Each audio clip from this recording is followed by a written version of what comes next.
War is rich old men protecting their property by sending middle-class and lower-class young men off to die. It always has been. It's all about owning things. You know,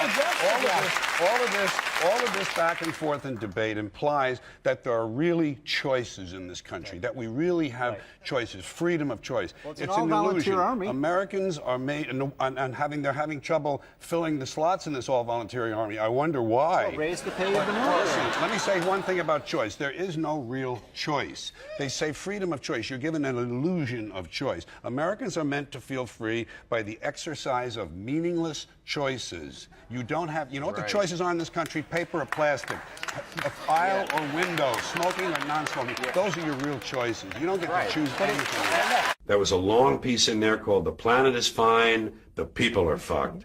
Will be gone. Dinosaurs had their chance. There was an age of reptiles. Now it's the age of primates. Who knows? Maybe it'll be the insects next. It's not up to us. It's not divinely ordained. We're here on chance, and we're going to go away. And the planet will heal. The planet will heal because that's what it does. It heals itself. It's a self-healing organism. It changes and grows. It'll incorporate all of our dead cities into itself, and it will become something else, but it will still be going around the sun for at least a few more billion years or whatever. So this whole thing, we have to save the planet by not putting diapers in the landfill. That's too short-sighted. It doesn't do anything. You have to change yourself, and we'll never do that because the dollars now, everybody wants $1 and a toy. Everybody's got a cell phone that'll make pancakes and rub their balls, so nobody wants to rock the boat. Nobody wants to change. Don't change anything. And we're in a nice downward glide.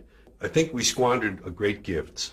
I think humans were given great gifts. Walking upright, binocular vision, opposable thumb, large brain, making tools. Make tools, large brain, make better tools. Talk, have to link language. You take this, put in here. We learned language, the brain got bigger, language. We grew.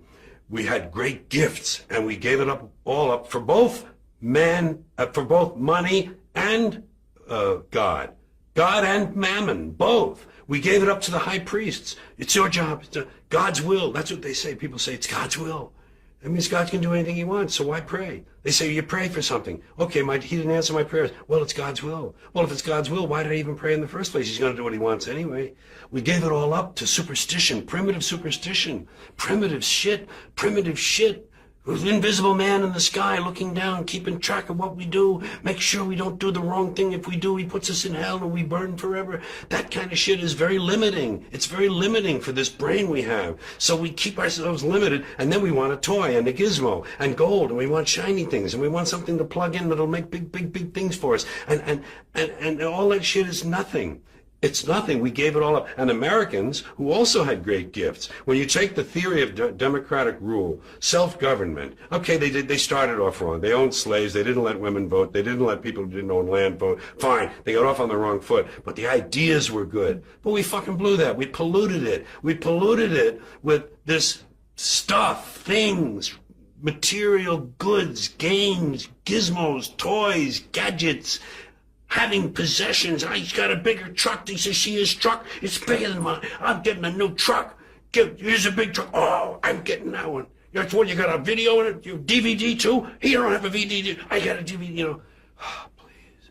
Whatever happened? And all of that is what happened, you know. And that's why I'm divorced from it now. I see it from a distance. I give myself a divorce. I said, George, emotionally you have no stake in this. You don't care one way or another. So watch it. Have fun. You know what? I say it this way. When you're born in this world, you're given a ticket to the freak show. And when you're born in America, you're given a front row seat. And some of us get to sit there with notebooks. And I'm a notebook. And oh my God, did you see that? Did you see what he just...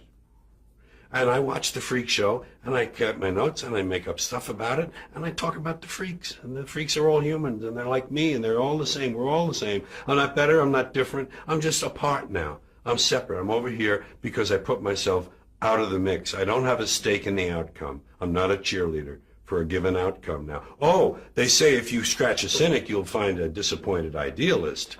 And I would admit that somewhere underneath all of this, there's a little flicker of a flame of idealism that would love to see it all whoosh, change. But it can't happen that way. And incremental change, it just seems like the pile of shit is too deep.